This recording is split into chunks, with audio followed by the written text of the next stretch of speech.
Indonesia Merdeka dan Revolusi menegakkan Panji-Panji NKRI. A. Indonesia Merdeka dari Rengas Dengklok sampai ke Pengangsaan Timur. 1. Jepang bertekuk lutut. Dari Perang Dunia Kedua yang berkecamuk sejak tahun 1939 menyebabkan kedua kelompok saling menyerang menggunakan senjata pemusnah dan kerusakan massal. Banyak sekali korban dan kerugian disebabkan oleh itu. Keinginan Amerika untuk segera menyelesaikan perang dilakukan dengan mengirimkan pesawat pembawa bom atom ke Jepang pada tanggal 6 dan 9 Agustus 1945 di kota Nagasaki dan Hiroshima. Letusan bom atom yang diledakkan di dua kota tersebut menyebabkan ratusan ribu penduduk Jepang meninggal dunia dan ratusan ribu yang lain mengalami kecacatan.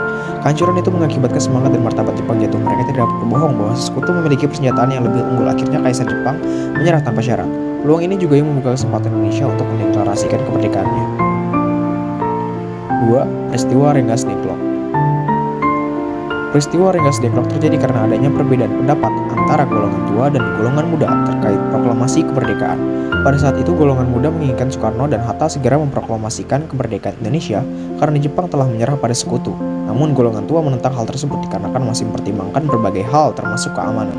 Pada 16 Agustus 1945 sekitar pukul 3 WIB, para pemuda tersebut kemudian mencuri Soekarno dan Hatta dari Jakarta Rengas Dengklok. Karawang tujuan penculikan tersebut salah satunya agar Soekarno dan Hatta tidak terpengaruh dengan Jepang. Namun Soekarno kukuh menolak hingga akhirnya terjadi kesepakatan bahwa kemerdekaan tidak akan ada campur tangan pihak Jepang asalkan proklamasi dilaksanakan setelah Soekarno berada di Jakarta. Peristiwa Rengas Dengklok ini mempercepat terjadinya proklamasi kemerdekaan bangsa Indonesia. Hal itu juga tidak terlepas dari pertimbangan dan kebijakan golongan tua sehingga Indonesia dapat memproklamasikan kemerdekaan pada tanggal 17 Agustus 1945.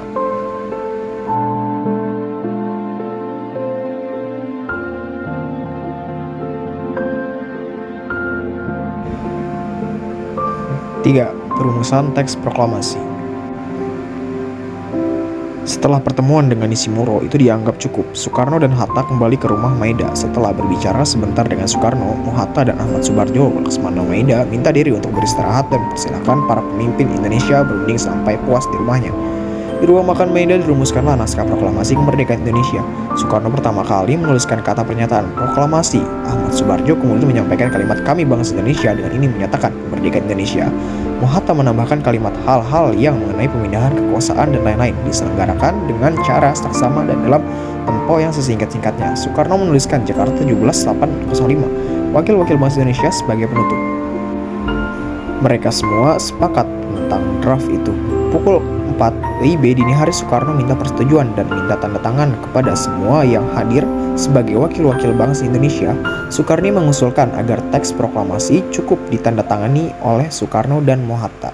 Atas nama bangsa Indonesia, usul Soekarno diterima dengan beberapa perubahan yang telah disetujui, maka konsep itu kemudian diserahkan kepada Sayuti Melik untuk diketik. Demikian pertemuan dini hari itu menghasilkan naskah proklamasi. 4. Proklamasi berkumandang. Agar seluruh rakyat Indonesia mengetahuinya, naskah itu harus disebarluaskan. Soekarno sendiri mengusulkan agar proklamasi dilakukan di rumahnya di Jalan Pengangsaan Timur nomor 56. Usul tersebut disetujui dan naskah proklamasi kemerdekaan Indonesia akan dibacakannya bersama Hatta di tempat itu pada hari Jumat tanggal 17 Agustus 1945 pukul 10 WIB di tengah-tengah bulan Ramadan, bulan puasa. Pada pukul 5 pagi tanggal 17 Agustus 1945, para pemimpin dan pemuda keluar dari rumah Laksmana Maeda dengan diliputi kebanggaan. Mereka telah sepakat untuk memproklamasikan kemerdekaan di rumah Soekarno di Jalan Pengangsaan Timur nomor 56 pada pukul 10 pagi. Sebelum pulang, Hatta berpesan kepada BPM Diah untuk memperbanyak teks proklamasi dan menyiarkannya ke seluruh dunia. Acara yang direncanakan pada upacara bersejarah itu adalah pertama pembacaan teks proklamasi, kedua pengibaran bendera merah putih, dan ketiga sambutan Wali Kota Suwiryo dan Dr. Muwardi dari keamanan. Hari Jumat Legi, tepat pukul 10 WIB, Soekarno dan Hatta keluar ke serambi depan diikuti oleh Ibu Fatmawati. Soekarno dan Hatta maju beberapa langkah.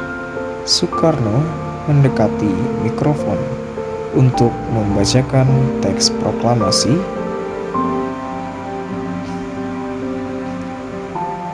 Acara berikutnya adalah pengibaran bendera merah putih yang dilakukan oleh Latif Hendraningrat dan S.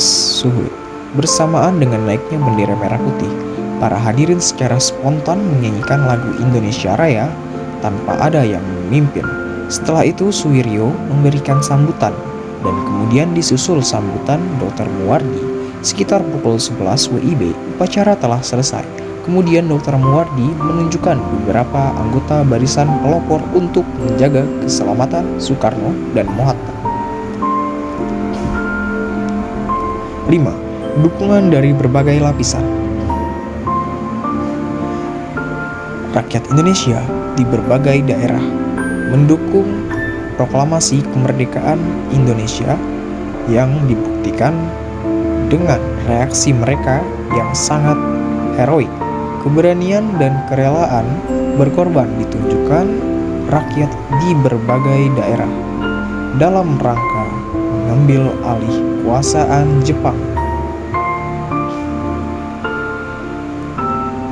Pada tanggal 19 Agustus 1945 itu juga, Sri Sultan Hamengkubuwono IX dan Sri Paku Alam VIII telah mengirim kawat ucapan selamat kepada Presiden Soekarno dan Wakil Presiden Mohatta atas berdirinya negara Republik Indonesia dan atas terpilihnya dua tokoh tersebut sebagai Presiden dan Wakil Presiden. B. Indonesia Merdeka, terbentuknya pemerintahan dan NKRI. 1. Pengesahan UUD 1945 dan pemilihan Presiden Wakil Presiden. Pada tanggal 18 Agustus 1945, PPKI melakukan sidang untuk membahas, mengambil keputusan, kemudian mengesahkan UUD. Rapat yang pertama ini diadakan di Pejambon, sekarang dikenal sebagai Gedung Pancasila.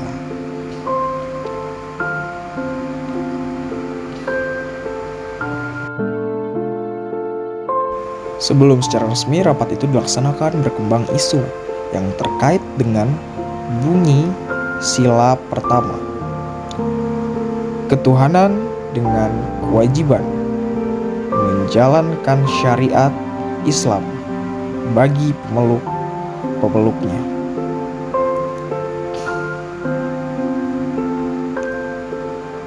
Rakyat Indonesia Timur yang umumnya beragama Kristen, Protestan, dan Katolik merasa keberatan dengan rumusan itu. Informasi penting ini disampaikan oleh seorang ofisir Angkatan Laut Jepang dalam draft pembukaan Undang-Undang Dasar diganti dengan Ketuhanan Yang Maha Esa. Rumusan itu telah dikonsultasikan dan didiskusikan antara Hatta dengan para pemuka Islam. Pembentukan Departemen dan Pemerintahan Daerah. Otto Iskandar Dinata menyampaikan hasil kerja panitia kecil yang dipimpinnya. Hasil keputusannya tentang pembagian wilayah NKRI menjadi 8 provinsi, yaitu sebagai berikut.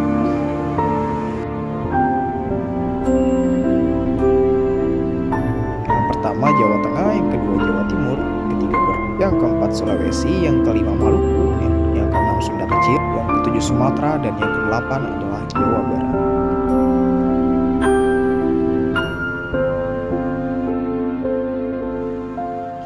Tiga, pembentukan badan-badan negara.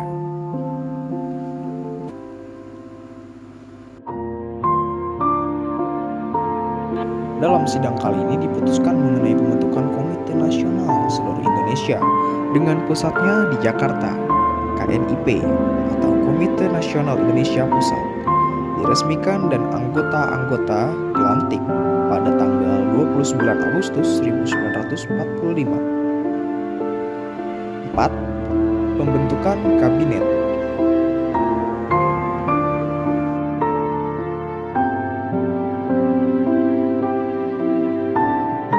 Presiden segera membentuk kabinet yang dipimpin oleh Presiden Soekarno sendiri. Dalam kabinet ini para menteri bertanggung jawab kepada presiden atau kabinet presidensial. 5. kelima, pembentukan berbagai partai politik. Adanya pembentukan partai politik nasional yang kemudian terbentuk PNI atau Partai Nasional Indonesia. Partai ini diharapkan sebagai wadah persatuan pembinaan politik bagi rakyat Indonesia. Yang keenam, lahirnya Tentara Nasional Indonesia. Badan Keamanan Rakyat. BKR ini menimbulkan pro kontra di kalangan pemuda, kemudian membentuk badan-badan perjuangan atau juga dikenal dengan Laskar.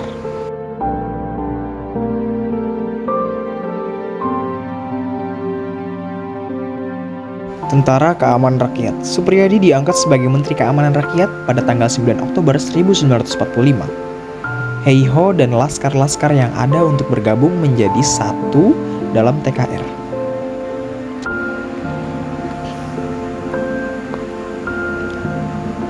Dari TKR, TRI ke TNI. Keluar penetapan Presiden tentang pembentukan organisasi TNI atau Tentara Nasional Indonesia mulai tanggal 3 Juni 1947 secara resmi telah diakui berdirinya TNI sebagai penyempurna dari TRI. C. Indonesia Merdeka Proklamator dan peran para tokoh sekitar proklamasi. Peran sang proklamator. I.R. Soekarno. Ia terpilih menjadi tokoh nomor 1 di Indonesia. Soekarno didampingi Mohatta, diberi kepercayaan membaca teks proklamasi sebagai pernyataan kemerdekaan Indonesia. Oleh karena itu, Soekarno dikenal sebagai pahlawan proklamator. Dr. Mohatta. Mohatta tampil sebagai tokoh nomor 2 dan mendampingi Bung Karno dalam pembacaan teks proklamasi kemerdekaan Indonesia. Oleh karena itu, ia juga dikenal sebagai pahlawan proklamator. 2. Peran tokoh sekitar proklamasi. Ahmad Subarjo. Tokoh Ahmad Subarjo dikatakan sebagai tokoh yang mengakhiri peristiwa Rengas Dengklok. Sebab dengan jaminan nyawa Ahmad Subarjo, akhirnya I.R. Soekarno, Mohatta, dan rombongan diperbolehkan kembali ke Jakarta. Ahmad Subarjo juga secara langsung berperan aktif dan memberikan andil perkatiran tentang rumusan teks proklamasi. Sukarni Kartodiwiryo. Sukarni merupakan pelopor penculikan Soekarno dan Mohatta ke Rengas Dengklok. Ia juga tokoh yang mengusulkan agar teks proklamasi ditandatangani oleh Soekarno dan Mohatta atas nama bangsa Indonesia. Sayuti Melik. Sayuti Melik berperan dalam pencatatan hasil diskusi susunan teks proklamasi. Ia yang mengetik teks proklamasi yang dibacakan Soekarno-Hatta. Burhanuddin Muhammad Diah. Ia salah seorang pemuda yang ikut menyaksikan perumusan teks proklamasi. Ia juga sangat berperan dalam upaya penyebarluasan berita proklamasi kemerdekaan Indonesia. Latif Hendra-Niningrat. Ia merupakan salah satu tokoh yang cukup sibuk. Ia menyebut beberapa tokoh penting untuk hadir di Penegangsaan Timur nomor 56. Misalnya, ia harus mencari dan menyebut Mohatta pada saat pelaksanaan proklamasi. Setelah menyiapkan barisan, ia mempersilahkan Soekarno membacakan teks proklamasi. Asuhut. Asuhut adalah pemuda yang ditugasi mencari tiang bendera dan mengusahakan bendera merah putih yang akan dikibarkan. Asuhut bersama Latif Hendra-Ningrat adalah pengibar bendera merah putih di halaman rumah Soekarno pada saat proklamasi 17 Agustus 1945. Suwiryo. Suwiryo adalah wali kota Jakarta Raya waktu itu dan secara tidak langsung menjadi ketua penyelenggaraan upacara proklamasi kemerdekaan. Sultan Syahrir. Pada masa akhir pendudukan Jepang dan menjelang proklamasi, Sultan Syahrir termasuk pemuda yang aktif untuk ikut mendesak Bung Hatta dan Bung Karno agar segera memerdekakan Indonesia karena ia dapat mendengarkan radio bahwa Jepang telah menyerah. Frans Sumarto Mendur. Tokoh Frans Sumarto Mendur adalah tokoh wartawan yang ikut membantu pelaksanaan proklamasi kemerdekaan Indonesia. Ia telah mengabadikan berbagai peristiwa penting di sekitar proklamasi.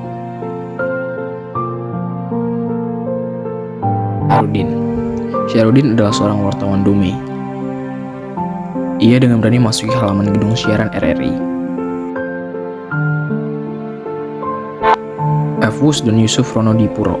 tokoh F. Uus dan Yusuf Ronodipuro berperan penting dalam menyebarluaskan berita proklamasi. Kedua tokoh ini merupakan penyiar-penyiar yang cukup berani dan tidak jarang mendapatkan ancaman dari pihak Kempetai.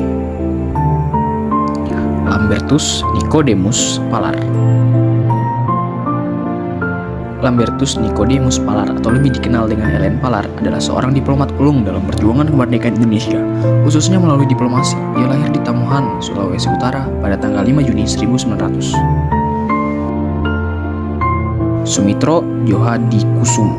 Begawan ekonomi Indonesia yang idealis ini selalu konsisten terhadap sikapnya yang dianggap benar. Sumitro lahir di Kebumen, Jawa Tengah, 29 Mei 1917. A. Revolusi menegakkan panji-panji NKRI, tantangan awal kemerdekaan. 1. Kondisi awal Indonesia merdeka. Pada masa awal kemerdekaan Indonesia, kehidupan masyarakat Indonesia masih belum mapan. Sebagai sebuah negara dengan berbagai macam permasalahannya, kondisi ekonomi pada masa awal kemerdekaan sangat memprihatinkan karena inflasi belum punya mata uang Republik Indonesia. Peredaran mata uang asing dan kas negara kosong. Demikian struktur kehidupan masyarakat mulai mengalami perubahan, tidak ada indigenisasi, semua memiliki hak dan kewajiban yang sama. Sementara dalam hal pendidikan, pemerintah mulai menyelenggarakan pendidikan yang diselaraskan dengan alam kemerdekaan. Menteri Pendidikan dan Pengajaran juga sudah diangkat. 2. Kedatangan sekutu dan Belanda.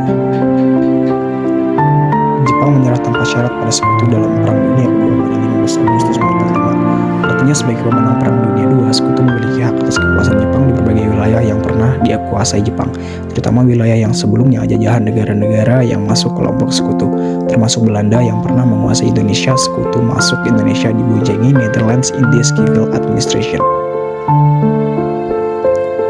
Jika yang mewakili pemerintahan Belanda, mereka masuk melalui Burau Pintu Wilayah Indonesia, terutama daerah yang merupakan pusat pemerintahan pemerintahan Jepang seperti Jakarta, Semarang, dan Surabaya. Apa yang melatar belakangi kedatangan sekutu dan Belanda? Bagi sekutu dan Belanda, Indonesia adalah masa kekosongan, kekuasaan of power. Setelah Perang Dunia Kedua, terjadi pertandingan Belanda dan Inggris di London. Inggris yang menghasilkan Civil Affairs Agreement. Isi Civil Affairs Agreement adalah tentang mengatur penyerahan kembali Indonesia dari pihak Inggris kepada Belanda, khususnya yang menyangkut daerah Sumatera sebagai daerah yang berada di bawah penguasaan Southeast Asia Command atau SACE.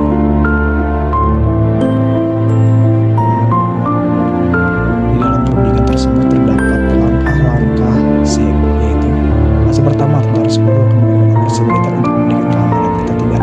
Fase kedua, setelah keadaan berubah, pejabat-pejabat nikah akan mengambil alih tanggung jawab kalau itu dari pihak Inggris yang mewakili SACE.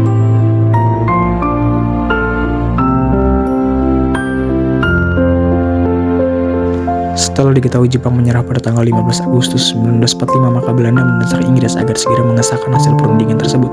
Pada tanggal 24 Agustus 1945, hasil perundingan tersebut disahkan berdasarkan persetujuan Potsdam. Isi Civil Affairs Agreement diperluas. Inggris bertanggung jawab untuk seluruh Indonesia, termasuk daerah yang berada di bawah penguasaan SPAC atau Southwest Pacific Area Command. Untuk melaksanakan isi perjanjian Potsdam, maka pihak SPAC di bawah Lord Louis Mountbatten di Singapura segera mengatur pendaratan tentara sekutu di Indonesia.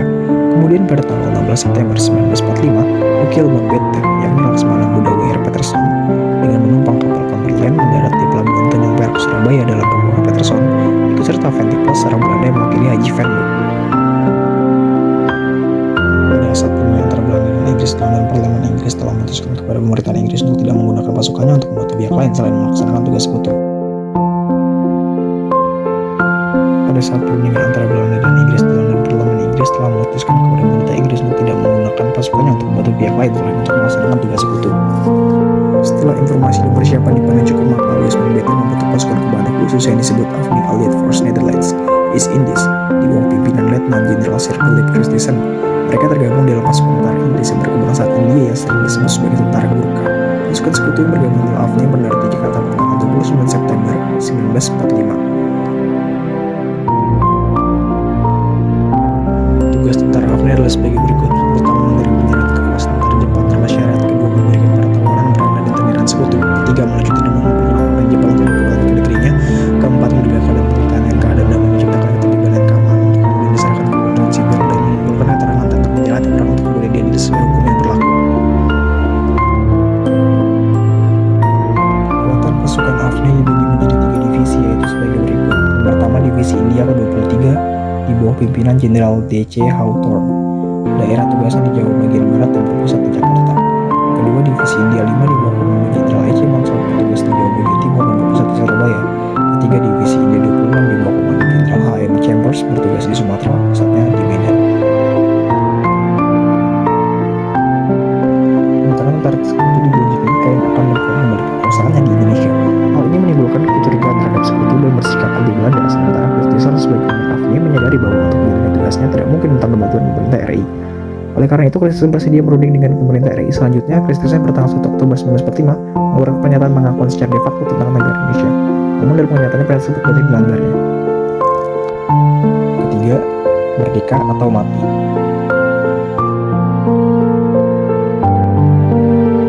Perjuangan rakyat Semarang dalam melawan tentara Jepang. Berita proklamasi terus menyebar ke penjuru tanah air. Pemindahan kekuasaan dari pendudukan Jepang di Indonesia juga terus dilakukan pada tanggal 19 Agustus 1945 sekitar pukul 13 waktu Indonesia Barat. Berkumandang lewat radio tentang sebuah pernyataan dan perintah agar pemindahan kekuasaan dari tangan Jepang ke Indonesia terus dilakukan.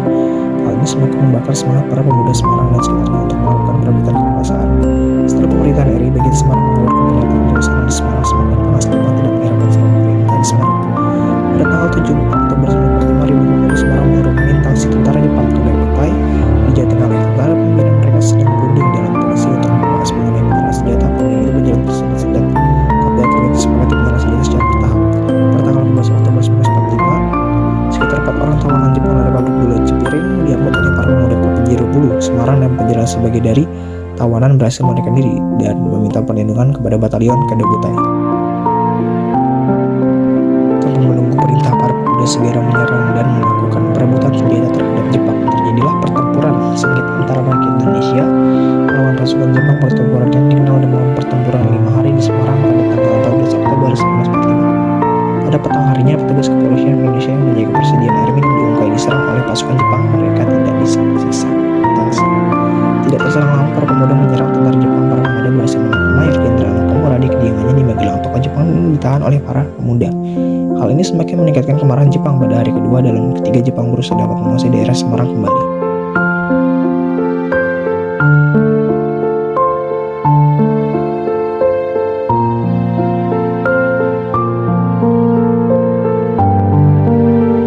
Pada tanggal 19 Oktober 1945, pagi hari belum ada tanda-tanda semua senjata akan diserahkan kembali kepada Jepang. Sementara Jepang telah bersiap-siap untuk menghanguskan kota Semarang. Tiba-tiba pukul 7.45 terpetik berita bahwa tentara Sekutu mendarat di pelabuhan Semarang. Tiba-tiba pukul 7.45 terpetik berita bahwa tentara Sekutu mendarat di pelabuhan Semarang dengan menumpang kapal HMS Lander. Mereka terdiri atas pasukan Inggris, termasuk tentara Gurkha. Mereka bertugas untuk menyerang tentara Jepang dengan kedatangan tentara Sekutu berarti telah mempercepat berakhirnya pertempuran tentara pejuang Semarang dengan tentara Jepang. Untuk mengenang pertempuran 5 hari di Semarang ini, maka dibangun sebuah monumen yang terkenal dengan sebutan Tugu Muda.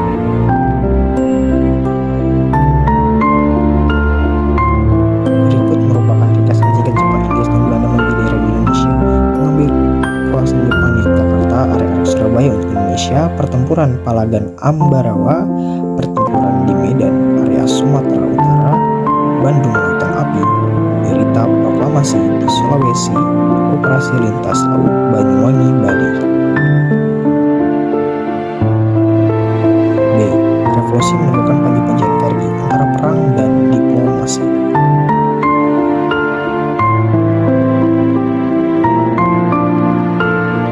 Satu, rangkaian perjanjian Linggarjati. Linggarjati adalah satu simbol perjuangan diplomasi Indonesia dalam menyelesaikan masalah kedaulatan dengan Belanda. Belanda benar-benar belum mau meninggalkan Indonesia. Konflik Indonesia-Belanda tidak dapat dihindari.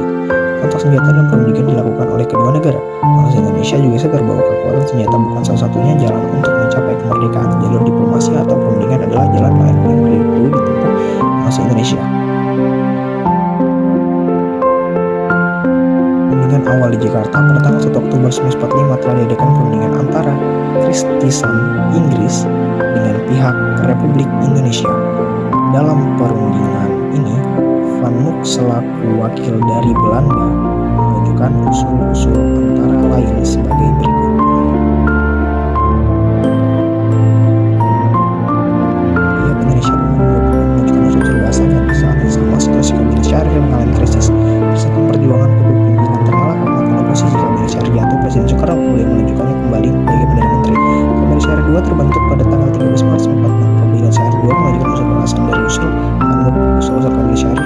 sebagai berikut.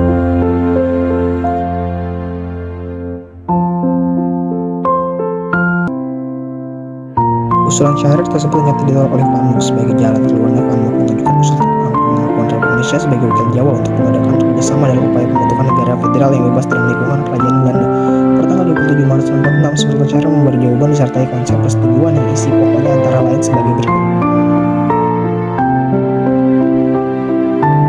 Perundingan Rockefeller. Pada bulan November 1946, perundingan diadakan di Indonesia bertempat di Linggarjati.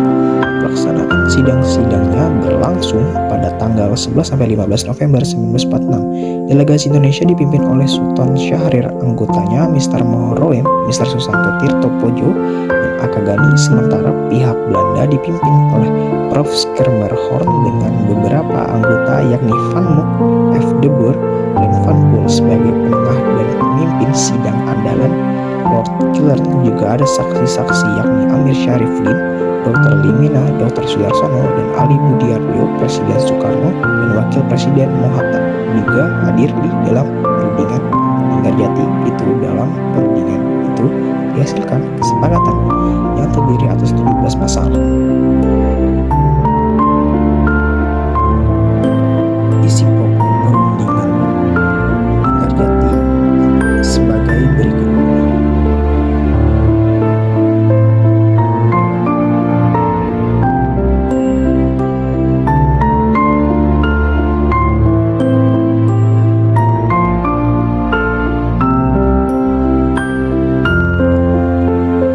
Naskah persetujuan kemudian diparaf oleh kedua delegasi di Istana Rizjuik, Jakarta atau sekarang Istana Merdeka.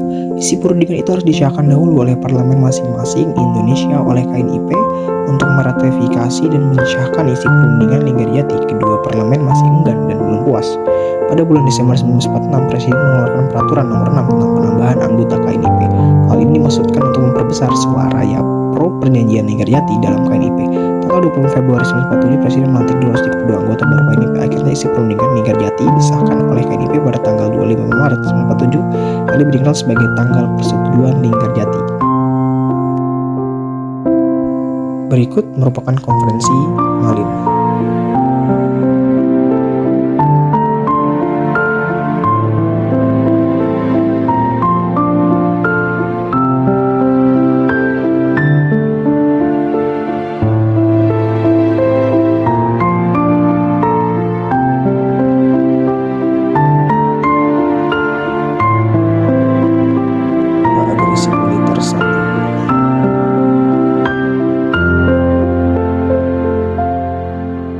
Di tengah-tengah upaya mencari kesepakatan dalam pelaksanaan isi persetujuan Linggarjati, ternyata Belanda terus melakukan tindakan yang justru bertentangan dengan isi persetujuan Linggarjati.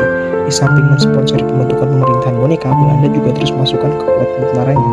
Belanda pada tanggal 27 Mei 1947 mengirim nota ultimatum yang isinya antara lain sebagai berikut. Pertama, pembentukan pemerintahan federal sementara, pemerintahan darurat secara bersama, pembentukan Dewan Urusan Luar Negeri. Dewan Urusan Luar Negeri bertanggung jawab atas masalah ekspor, impor, dan devisa, pembentukan pasukan keamanan dan ketertiban bersama atau Gendarmerie. Pada tanggal 21 Juli 1947 tengah malam, pihak Belanda melancarkan aksi polisional. Mereka yang pertama, pasukan-pasukan bergerak dari Jakarta dan Bandung untuk menduduki Jawa Barat dan dari Surabaya untuk menduduki Madura dan Jawa Timur. Gerakan pasukan yang lebih kecil mengamankan wilayah Semarang. Dengan demikian, Belanda menguasai semua pelabuhan di Jawa, di Sumatera, di perkebunan di sekitar Medan, instalasi minyak dan batu bara di sekitar Palembang dan Padang diamankan. Pasukan Tribun bergerak mengguru dalam kebingungan dan menghancurkan apa saja yang dapat mereka hancurkan. Ibu kota Republik Indonesia dapat digoreng Belanda. Hubungan keluar bagi Indonesia juga mengalami kesulitan karena pelabuhan-pelabuhan telah dikuasai Belanda. Secara ekonomis, Belanda juga berhasil menciptakan kesulitan bagi Republik Indonesia. Daerah-daerah penghasil beras jatuh ke tangan Belanda. Hubungan keluar juga terhambat karena blokade Belanda. Tetapi Belanda belum berhasil menghancurkan mental dan kekuatan tentara Indonesia yang didukung oleh kekuatan rakyat.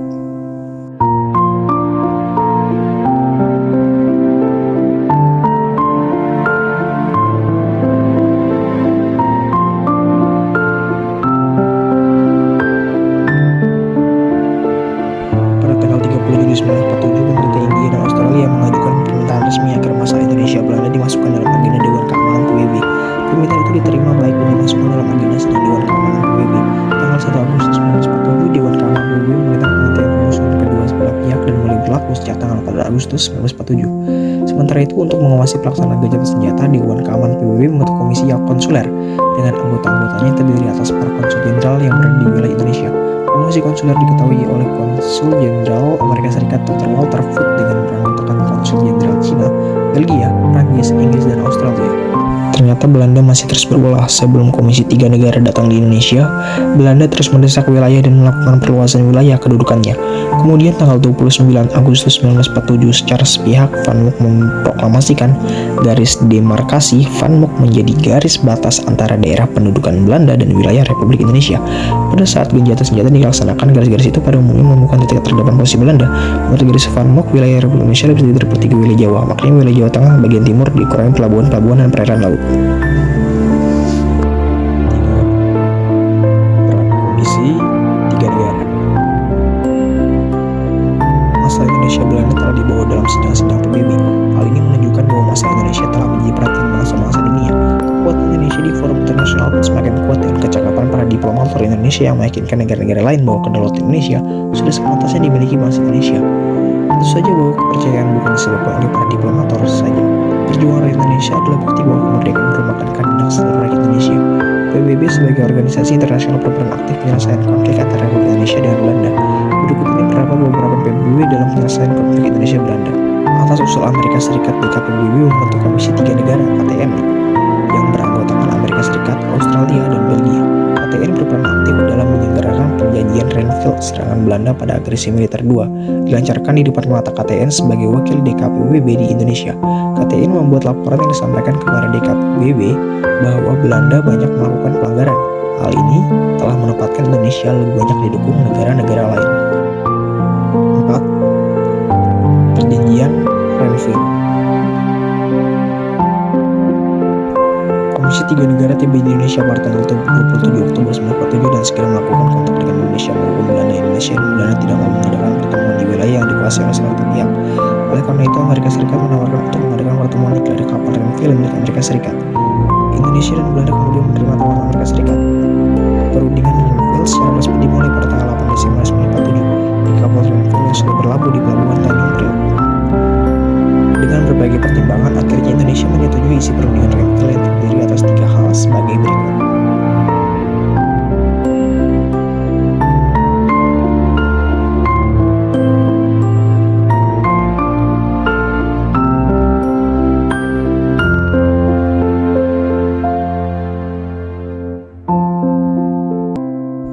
Kelima, agresi militer 2 dan penangkapan pimpinan negara.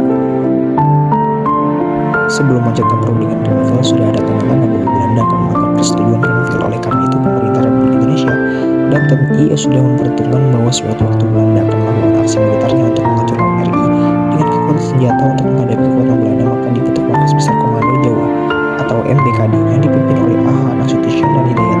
Seperti yang telah diduga sebelumnya, pada tanggal 9 Desember 1948 Belanda melancarkan agresinya yang kedua. Sebelum pasukan Belanda bergerak lebih jauh, Van Langer, wakil Jenderal Spur, berbisik kepada Van Beek, komandan kapal agresi 2. Overset tangkap Soekarno, Hatta, dan Sudirman.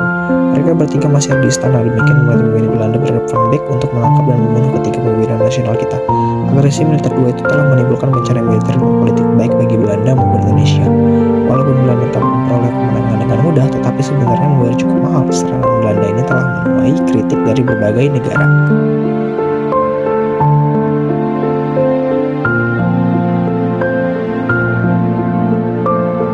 6. Peran BRI penjaga institusi RI.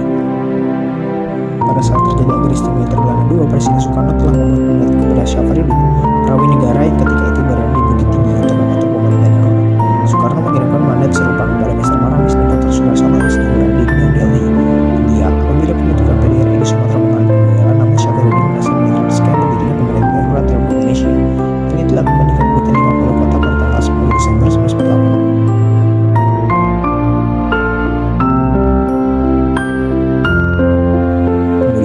Susunan pemerintahannya antara lain sebagai berikut.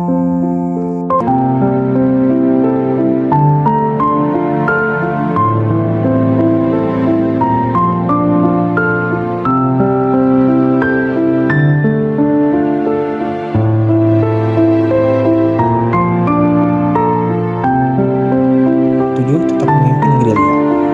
Panglima Besar Sudirman yang dalam kondisi sakit hanya dengan satu paru-paru tetap Ia dan rombongan melakukan perjalanan penggerakan dari Yogyakarta menuju Gunung Widul dengan melewati beberapa kecamatan menuju Pracimantoro, Wonogiri, Ponorogo, Trenggalek, dan Kediri. Dalam gerakan gerilya dengan satu paru-paru itu, Sudirman kadang harus ditandu atau dipapa oleh pengawal masuk hutan, naik gunung, turun jurang, harus memimpin pasukan, memberi motivasi dan komando kepada TNI. 8. Serangan umum 1 Maret 1949. Pihak Belanda ternyata tidak mau segera menerima resolusi DKPBB. Tanggal 28 Januari 1949, Belanda masih mengakui bahwa Republik Indonesia sebenarnya tinggal nama. Republik Indonesia sudah tidak ada, yang ada hanyalah para pengacau. Sementara itu, Sri Sultan Hamengkubuwono IX lewat radio menangkap berita luar negeri tentang rencana DKPBB yang akan mengadakan sidang lagi pada bulan Maret 1949 untuk membahas perkembangan di Indonesia. Sri Sultan berkirim surat kepada Jenderal Sudirman tentang perlunya tindakan penyerangan terhadap Belanda. Sudirman minta agar Sri Sultan membahasnya dengan komandan TNI setempat, yakni Letkol Soeharto. Segera penyerangan terhadap Belanda di Yogyakarta dijadwalkan tanggal 1 Maret 1949 dini hari.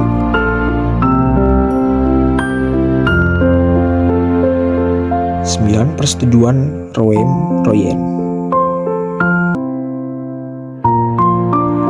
Serangan umum 1 Maret 1949 yang dilancarkan oleh para pejuang Indonesia telah membuka mata dunia bahwa propaganda Belanda itu tidak benar. RI dan TNI masih tetap ada, namun Belanda tetap membandel dan tidak melaksanakan resolusi DKPBB 28 Januari. Perundingan pun menjadi macet. Melihat kenyataan itu, Amerika Serikat bersikap tegas dan terus mendesak agar Belanda mau melaksanakan resolusi tanggal 28 Januari. Amerika Serikat berhasil mendesak Belanda untuk melakukan perundingan dengan Indonesia. Ketika terlihat titik terang bahwa Republik Indonesia dan Belanda bersedia maju ke meja perundingan, maka atas inisiatif Komisi PBB untuk Indonesia pada tanggal 14 April 1949 diselenggarakan perundingan di Jakarta di bawah pimpinan Merle Kuchran. Anggota komisi dari AS, delegasi Indonesia dipimpin oleh Mohrom dan delegasi Belanda dipimpin oleh H.J. van Rooyen. Dalam perundingan itu, RI tetap berpendirian bahwa pengembalian pemerintahan Republik Indonesia di Jakarta merupakan kunci pembuka perundingan selanjutnya. Sebaliknya, pihak Belanda menuntut agar RI lebih dulu dicapai persetujuan tentang perintah penghentian perang gerilya oleh pihak RI.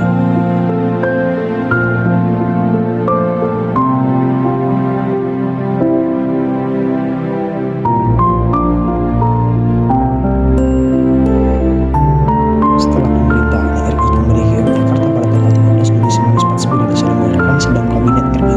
Yang pertama, pada kesempatan itu Syafruddin Prawijaya mengembalikan mandatnya kepada Wakil Presiden Mohatta. Dalam sidang kabinet juga diputuskan untuk mengangkat Sri Sultan Hamengkubuwono IX menjadi Menteri Pertahanan dan Ketua Koordinator Keamanan.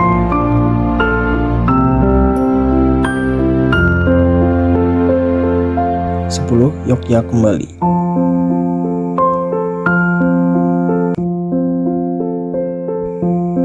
Bagaimana setelah disetujuinya perjanjian Rouen-Royen, bagaimana proses kembalinya RI dan nasib pasukan gerilya yang dipimpin Jenderal Sudirman sebagai pelaksanaan dari kesepakatan itu, maka pada tanggal 29 Juni 1949 pasukan Belanda ditarik mundur keluar dari Yogyakarta. Setelah itu TNI masuk ke Yogyakarta. Peristiwa keluar dari tentara Belanda dan masuknya TNI ke Yogyakarta dikenal dengan peristiwa Yogyakarta kembali. Presiden Soekarno dan Wakil Presiden Mohatta ke Yogyakarta pada tanggal 6 Juli 1949. Sejak awal 1949 ada 3 kelompok pimpinan RI yang akan ditunggu untuk kembali ke Yogyakarta. Kelompok pertama adalah kelompok Bangka. Kedua adalah kelompok PDRI di bawah pimpinan Mr. Syafruddin Prawira Negara. Kelompok ketiga adalah angkatan perang di bawah pimpinan Panglima Besar Jenderal Sudirman. Sultan Hamengkubuwono IX bertindak sebagai wakil Republik Indonesia. Karena keraton Jakarta bebas dari intervensi Belanda, maka mempermudah untuk mengatasi masalah-masalah yang terkait dengan kembalinya Yogyakarta Republik Indonesia. Kelompok Bangka yang terdiri atas Soekarno-Hatta dan rombongan kembali ke Jakarta pada tanggal 1 Juli 1949, kecuali Mr. Rom yang harus menyelesaikan urusannya sebagai ketua delegasi di UNCI masih tetap tinggal di Jakarta.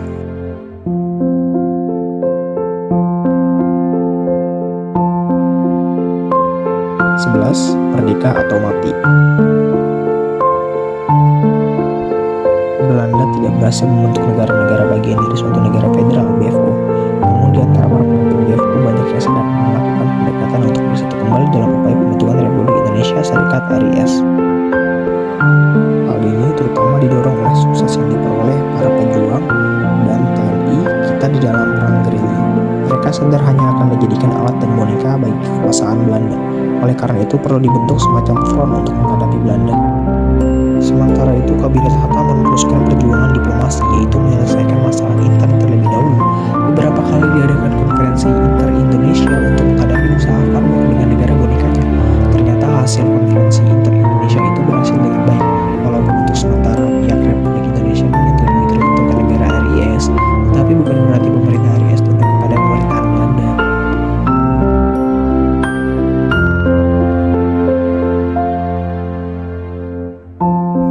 Pada bulan Juli dan Agustus 1949 diadakan konferensi inter-Indonesia. Dalam konferensi itu diperlihatkan bahwa politik David et Impera Belanda untuk memisahkan daerah-daerah di luar wilayah Republik Indonesia mengalami kegagalan. Hasil konferensi inter-Indonesia yang diselenggarakan di Yogyakarta antara lain sebagai berikut.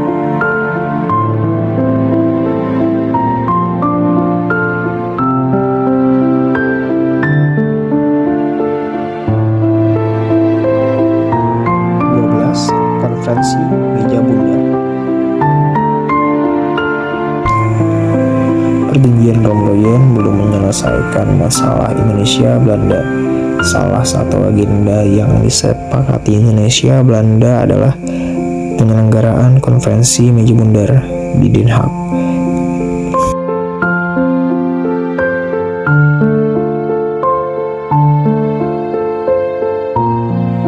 Tujuan diadakan KMB adalah sebagai berikut.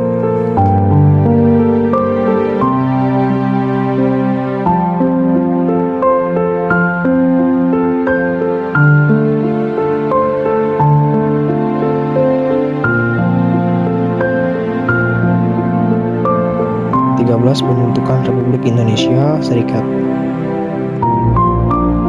Isi KMB diterima oleh KNIP melalui sidangnya pada tanggal 6 Desember 1949. Tanggal 14 Desember 1949 diadakan pertemuan di Jalan Pengasahan Timur nomor 56 Jakarta.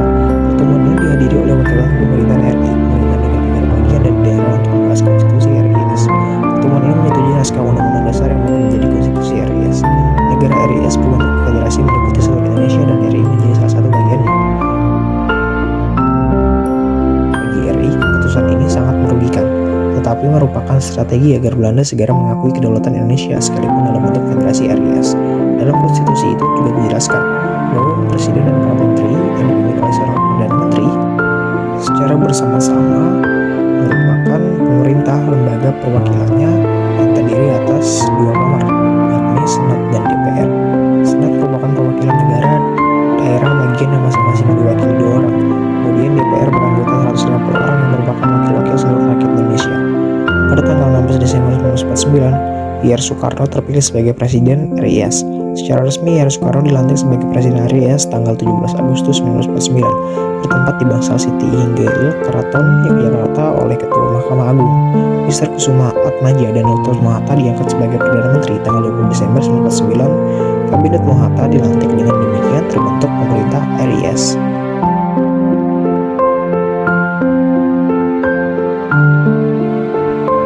Pengakuan kedaulatan. Pada tanggal 27 Desember 1949 terjadi penyerahan kedaulatan Belanda kepada Indonesia yang dilakukan di Belanda dan di Indonesia. Di negeri Belanda, delegasi Indonesia dipimpin oleh Mohatta, sedangkan pihak Belanda hadir Ratu Juliana, Perdana Menteri Willem Drees, dan Menteri Seberang Lautan Saseo bersama-sama menandatangani akta penyerahan kedaulatan di ruang Tata Amsterdam. Di Indonesia dilakukan oleh Sri Sultan Hamengkubuwono IX dan Wakil Tinggi Mahkota Belanda A.H.S. Loving. Dengan berakhirnya KMB itu, berakhir pula perselisihan di Indonesia Belanda. Indonesia kemudian mendapat pengakuan dari negara-negara lain. Pengakuan pertama datang dari negara-negara yang tergabung dalam Liga Arab, yaitu Mesir, Suriah, Lebanon, Saudi Arabia, Afghanistan, India, dan lain-lain. Untuk perkataan penyerahan kedaulatan itu oleh pihak Indonesia diartikan sebagai pengakuan kedaulatan, walaupun pihak Belanda tidak menyetujui dengan perkataan tersebut. Namun dalam kenyataan oleh masyarakat internasional diakuinya keberadaan Negara Kesatuan Republik Indonesia.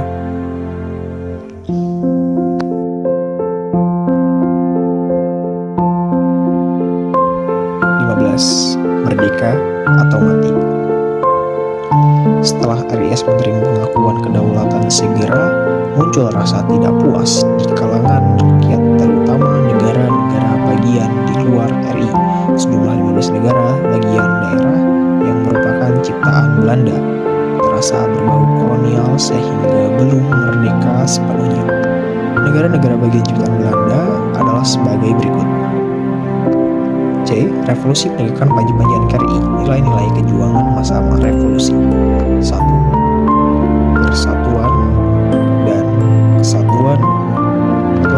Persatuan dan kesatuan adalah nilai yang sangat penting di dalam setiap bentuk perjuangan semua organisasi atau kekuatan yang ada, sekalipun dengan paham ideologi atau organisasi yang berbeda, namun tetap bersatu dalam menghadapi kaum penjajah untuk mencapai kemerdekaan. Pada masa pertunjukan senjata terhadap Jepang, perang melawan sekutu maupun Belanda, semua anggota TNI sebagai anggota Kalaskaran dan rakyat bersatu padu. 2. Rela berkorban dan tanpa pamrih. Rela berkorban para pemimpin rakyat dan para pejuang pada umumnya benar-benar rela berkorban tanpa pamrih. Sebagai contoh, Jenderal Sudirman dalam keadaan sakit hanya dengan satu paru-paru tetap memimpin perang gerilya. Ia telah menempuh perjalanan kurang lebih 1000 km dalam waktu sekitar 6 bulan dengan penuh derita, lapar dan dahaga. Tapi semangatnya tak pernah padam. Ia tidak hanya mempertaruhkan jiwa dan raganya, tapi juga mengorbankan harta benda dan tegak cita-cita proklamasi. 3. Cinta pada tanah air. Rasa cinta pada tanah air merupakan faktor pendorong yang sangat kuat bagi para pejuang kita. Untuk berjuang di medan laga, timbullah semangat patriotisme di kalangan para pejuang kita untuk melawan penjajah. Sebagai perwujudan dari rasa cinta tanah air, cinta pada tumpah darahnya, maka muncullah berbagai perlawanan di daerah untuk melawan kekuatan kaum penjajah. Di Sumatera, di Jawa, Bali, Sulawesi, dan tempat-tempat lain muncul pergolakan dan perlawanan menentang kekuatan asing demi kemerdekaan tanah airnya. 4. Saling pengertian. Di dalam perjuangan mencapai dan mempertahankan kemerdekaan diperlukan pengertian dan sikap saling menghargai di antara para pejuang. Teks proklamasi dapat diselesaikan dan kemerdekaan dapat diproklamasikan adalah bukti nyata sebuah kekompakan dan saling pengertian di antara para tokoh nasional.